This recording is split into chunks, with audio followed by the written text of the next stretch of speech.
रेवंत रेड्डी ने supreme court की तौहीन करने वाले अल्फाज कहे।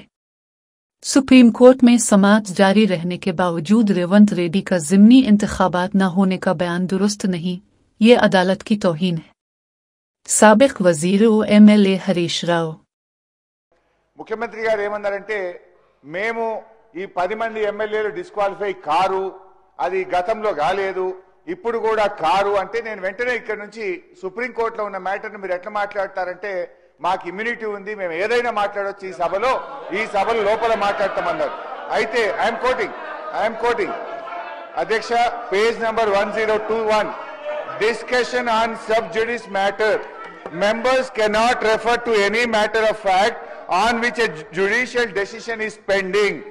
అదే విధంగా chapter 18, parliament and judiciary, as regards the relationship between the parliament and the judiciary, both are under constitutional obligations not to encroach each upon others jurisdiction.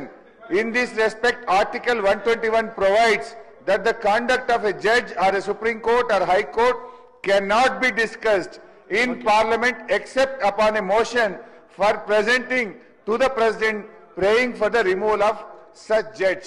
Judge గారి removal గురించి తప్ప సుప్రీం కోర్టులో గాని హైకోర్టులో పెండింగ్ ఉన్నటువంటి విషయాన్ని సభలో మాట్లాడకూడదు అని కౌల్ అండ్ షెక్దర్లో చాలా